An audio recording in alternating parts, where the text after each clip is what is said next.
Assalamualaikum warahmatullahi wabarakatuh. Alhamdulillahirrabbilalamin. Akhirnya yang kita tunggu-tunggu yaitu Bapak Profesor Dr. Mahfud MD turun gunung untuk menyampaikan pendapatnya terkait dengan polemik dugaan korupsi dana kuota haji di PBNU. Saudaraku yang dirahmati Allah, ketemu lagi dengan kami dari channel Demen Lencer. Kali ini kami akan informasikan terkait dengan update informasi mengenai dugaan korupsi dana kuota haji yang sedang viral, dan ini diungkap oleh Profesor Dr. Haji Mahfud MD. Profesor Dr. Haji Mahfud MD menyampaikan bahwa tidak hanya oknum-oknum Menteri Agama yang diduga terlibat di dalam pengelolaan kuota haji, ada pejabat-pejabat lainnya. Dan tidak hanya oknum-oknum yang ada di organisasi keagamaan PBNU, tetapi juga diduga ada oknum-oknum lain di organisasi keagamaan lainnya. Dan hari ini kami sampaikan informasi tersebut.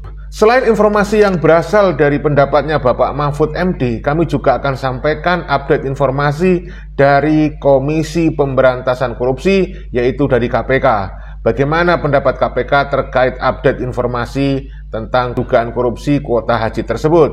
Berikutnya juga akan saya sampaikan penjelasan dari versi pembela hukum atau advokat mantan Menteri Agama, yaitu Gus Yakut. Nah, sebelum itu saudaraku, kami minta keikhlasan panjenengan, kerelaan panjenengan untuk membantu eksistensi channel ini dengan cara menekan subscribe, like, dan tanda lonceng pada channel Demen Lencer ini. Channel ini adalah pengganti dari channel Tanda Kejadian yang sudah dihapus karena klaim hak cipta dari Deddy Mulyadi. Saudaraku yang dirahmati Allah, sejauh ini masih saja sama permintaan masyarakat, terutama dari kalangan Nahdlatul Ulama Kultural, meminta kepada Gus Yahya, juga kepada Kiai Miftahul Akhyar untuk mengundurkan diri dari PBNU. Walaupun itu mungkin tidak akan pernah bisa dilaksanakan oleh Kiai Haji Miftahul Akhyar juga Gus Yahya. Nah, tetapi masyarakat tetap saja menyampaikan, ya siapa tahu tiba-tiba ada hidayah, dibuka hati dari Gus Yahya dan Kiai Miftahul Akhyar untuk berkenan dengan ikhlas rela mengundurkan diri demi marwah PBNU, demi nama baik PBNU. Tentu saja kita memahami bahwa itu masih dugaan, bisa jadi Gus Yahya itu tidak mendapatkan aliran dana itu. Namun kita tunggu update informasi dari KPK. Nah, untuk itu saudaraku, langsung saja untuk mempersingkat waktu, kita simak bagaimana penjelasan tokoh-tokoh berikut ini. Agak susah rasanya untuk percaya korupsi seperti itu mengalir kepada sebuah organisasi dalam nama organisasi. Yang mungkin terjadi menurut saya bukan PBNU, tapi oknum di PBNU. Dan itu pasti tidak masuk ke bendahara atau keuangan NU secara resmi gitu ya. Sehingga kita mendorong KPK. Begini, saya percaya kalau KPK sudah bicara itu, indikasinya sudah ada. Modusnya memang sering terjadi. Jadi begini, misalnya ada korupsi ya. Kuota itu kan seharusnya 8.600 orang jamaah itu dapatnya ya. Tapi ini diambil sebagai haji khusus furoda lalu dijual ke travel. Nah, travel kontrak resminya udah pasti beres gitu. Diteliti dengan sudut apapun beres gitu.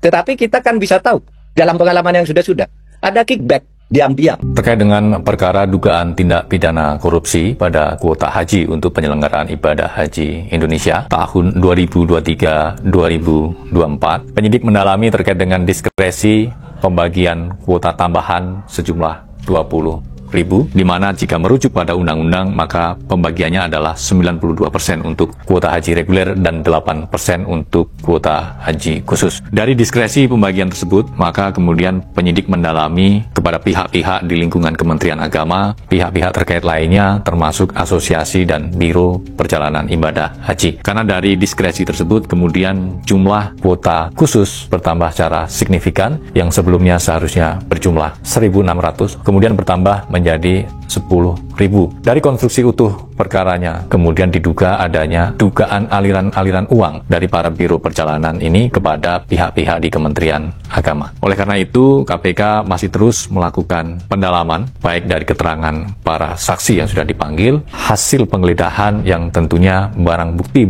yang ditemukan menjadi petunjuk oleh penyidik untuk mengungkap dan membuat terang perkara ini. Bukan hanya sebenarnya Menteri Agama.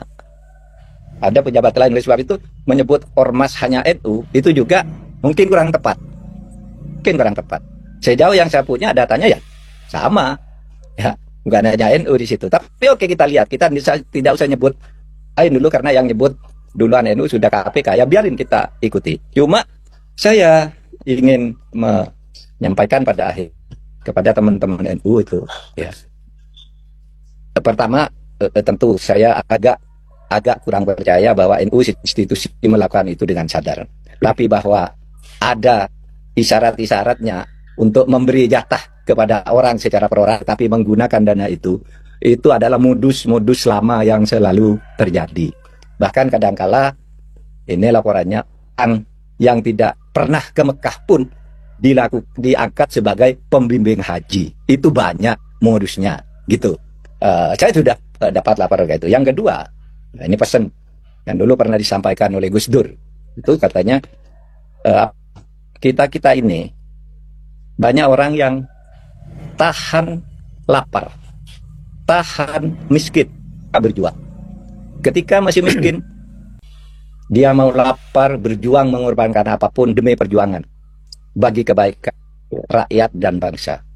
Tetapi banyak juga di antara kita ini yang tidak tahan kaya. Penyidikan perkara terkait dengan kuota haji untuk penyelenggaraan ibadah haji Indonesia tahun 2023-2024 masih terus berprogres. Penyidik telah melakukan penyitaan diantaranya sejumlah uang senilai 1,6 juta US dollar atau senilai sekitar 26 miliar. Selain itu, penyidik juga telah melakukan penyitaan terhadap 4 unit kendaraan bermotor roda 4 dan juga 5 bidang tanah dan bangunan. Penyitaan yang dilakukan oleh penyidik dibutuhkan dalam proses pembuktian pada tahap penyidikan ini sekaligus sebagai langkah awal KPK dalam aset recovery nantinya. Selain itu, penyidik juga secara paralel melakukan pemeriksaan kepada beberapa pihak baik dari Kementerian Agama, BPKH, Asosiasi Penyelenggara Haji, ataupun para biro perjalanan haji yang melakukan atau menyelenggarakan ibadah haji bagi para jamaah. Sehingga dari proses paralel penyidikan tersebut, KPK sedang mengumpulkan bukti-bukti yang dibutuhkan dalam proses penyidikan perkara ini.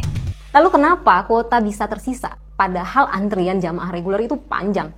Jawabannya ada pada faktor teknis yang orang nggak memahami. Apa aja? Ada waktu pengumuman kuota yang kuota tambahan itu pengumumannya sangat mepet. 2024 praktis cuma 4 bulan lebih kurang ya. Kemudian pelunasan biaya yang harus dilakukan cepat, pendataan yang harus dilakukan cepat. Sementara tidak semua jamaah siap berangkat secara mendadak. Ada pula syarat administratif seperti paspor, visa, dan verifikasi lainnya yang butuh waktu. Termasuk pemeriksaan kesehatan dan vaksinasi yang nggak bisa instan. Validasi administrasi di Kemenak juga harus dilalui.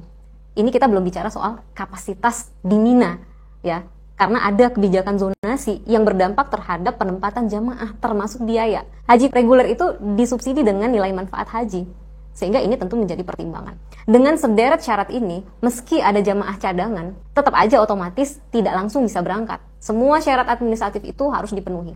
Karena itu, antrian panjang nggak menjamin semua kuota tambahan bisa terpakai. Kita bisa lihat tadi seperti 8 tahun, ya, ada aja dan besar jumlahnya. Kalau 8.400 kuota tambahan tetap dipaksakan ke haji reguler, apa yang terjadi? Jawabannya jelas, justru 8.400 itu ikut terbuang, bahkan jadi tambah lebih besar jumlahnya. Hitungan kasar sederhananya nih, 8.400 kemudian dipaksakan ke reguler yang tidak terserap karena sudah bersisa 45 sisa yang nyata terjadi, maka totalnya akan bersisa 8.445 kuota. Ini sudah fix tidak akan terpakai, karena 10.000 aja tidak terpakai. Inilah bukti bahwa narasi 8.400 jamaah reguler dirugikan atau batal berangkat itu tidak sesuai dengan realitanya. Yang benar adalah, reguler memang sudah tidak bisa menyerap lebih banyak kuota tambahan. Itu tidak saja hanya terjadi di 2024. tetapi di tahun-tahun sebelumnya. Dalam perkara penetapan kuota dan penyelenggaraan ibadah haji ini, di mana dalam tahap penyelidikan KPK telah meminta keterangan kepada para pihak dan sudah dinyatakan lengkap sehingga KPK menaikkan perkara ini ke tahap penyidikan. Di mana dalam penyidikan ini KPK menggunakan sangkaan pasal 2, pasal 3 yaitu terkait dengan kerugian keuangan negara. Dalam tahap penyelidikan dan penyidikan ini, tim juga sudah melakukan penghitungan awal terkait dugaan kerugian negara, yaitu setidaknya sebesar 1 triliun. Dalam perkara ini, penyidik juga sudah memberikan larangan atau mencegah para pihak untuk bepergian ke luar negeri, yaitu terhadap saudara YCQ selaku Menteri Agama periode 2020-2024, kemudian saudara IAA selaku Staf Sus Menteri periode 2021-2024, dan juga FHM selaku pihak swasta. KPK tidak hanya melakukan upaya-upaya penindakan, tapi juga KPK intens melakukan upaya pencegahan. Di antaranya KPK telah melakukan kajian terkait dengan penyelenggaraan haji ini dan memberikan simpulan terkait dengan titik-titik kerawanan korupsinya dan memberikan rekomendasi untuk upaya perbaikannya kepada para pemangku kepentingan dan institusi terkait. Dalam konteks pendidikan anti korupsi, KPK juga telah banyak berkolaborasi dengan Kementerian Agama, di antaranya terkait dengan insersi kurikulum anti korupsi di sekolah-sekolah yang berbasis agama. KPK menyampaikan terima kasih dan apresiasi setinggi-tingginya kepada seluruh masyarakat Indonesia yang terus mendukung upaya-upaya pemberantasan korupsi yang dilakukan oleh KPK, khususnya terkait dengan penanganan perkara dugaan tindak pidana korupsi pada pengaturan kuota dan penyelenggaraan ibadah haji ini. Korupsi, mereka melakukannya. Suap, mereka melakukannya. Intimidasi, mereka melakukannya. Fitnah, mereka melakukannya. Kalau mereka bikin acara-acara seperti pemilihan ketua yang namanya muktamar lah, apa itu, uang haram itu keluar masuk begitu derasnya, ya. Ada yang masuk ke kantong ini, tapi nanti Kiai Anu ya yang terpilih jadi ketuanya, ada yang masuk ke kantong ini, tolong nanti coblos yang ini. Gila, gede banget uang sirkulasi uang haram di situ tuh. Ada di antara mereka tuh yang malsuin makam, ada di antara mereka tuh yang bisnis ziarah, ada di antara mereka itu yang jual garam rupiah. Wah, pokoknya semua yang berlabel agama mereka komersilkan. Jadi mereka udah bener-bener gak peduli sama agama. Mereka orang ateis tuh baik kalau dibandingkan dengan mereka tuh. Saya tantang Baraya ngobrol sama mereka seminggu aja. Baraya bakal tahu bahwa bahkan Dajjal pun bakal minder sama mereka itu. Karena semua dikorupsi. Al-Quran dikorupsi, haji dikorupsi, dana pendidikan dikorupsi, semuanya dikorupsi. Dan mereka punya santri-santri, mereka punya orang yang menuntut ilmu yang oleh orang tuanya diwakafkan untuk agama, yang dititipkan kepada pondok pesantren dan lain sebagainya. Mereka jadikan mereka itu sebagai objek untuk pemenangan pemilu, untuk pemenangan pilkada, untuk meraih kekuasaan, kesuksesan, dan sebagainya. Kenapa saya harus nantang Baraya untuk bertemu dan berdiskusi dengan mereka itu sehari 2 hari? Ya karena saya melakukan itu, saya masuk ke ring dalam banget mereka itu, ke pucuk pimpinannya, ngobrol di sana. Dan apa yang saya dapatkan di sana ngeri banget Baraya. Mereka yang ngerti halal haram, tiba-tiba pas ngomongin soal ini, udah gak usah bahas halal haram, di sini gak ada halal haram. Tekstual, literal, mereka mengatakan seperti itu. Saudaraku yang dirahmati Allah, tentu saja kita sepakat dengan Profesor Dr. Mahfud MD ya, yang sudah mengungkapkan bahwa kemungkinan memang dana tersebut mengalir kepada oknum-oknum yang mungkin ada di pengurus PBNU. Kemudian kita juga dengar bagaimana Pak Guru Gembul menyampaikan bahwa orang ateis itu lebih baik daripada oknum-oknum koruptor yang mereduksi ajaran agama, yang memanipulasi nilai-nilai agama untuk memperkaya diri sendiri. Oknum-oknum ini seringkali memelintir dalil, memelintir hadis, memanipulasi dalil, memanipulasi hadis demi melegalkan, demi menghalalkan apa yang mereka lakukan. Bahkan katanya Pak Guru Gembul ini, sudah kalau bicara seperti ini jangan bicara halal haram katanya. Nah tentu saja tidak patut untuk dilakukan oleh oknum-oknum yang bekerja di bidang keagamaan, yang mengaku ahli agama, yang mengaku sebagai ustadz, sebagai gus ya. Siapapun oknumnya kita sadarkan, kita ingatkan bahwa ingat hidup ini sementara, ada yang harus dipertanggungjawabkan nanti setelah kita berpulang ke rahmatullah. Saya kira itu ya video yang kita bisa sampaikan. Mohon maaf kalau ada salah-salah kata, ada kekhilafan. Video ini dibuat bukan untuk merendahkan siapapun, tetapi hanya untuk edukasi dan rekreasi. Mudah-mudahan ada manfaat hikmah, kemudian bisa menghibur kalian semuanya. Salam persaudaraan, salam Pancasila Jaya, salam NKRI harga mati, salam Bhinneka Tunggal Ika, Indonesia Jaya Sejahtera, NU tetap jaya, amin amin ya robbal alamin. Merdeka!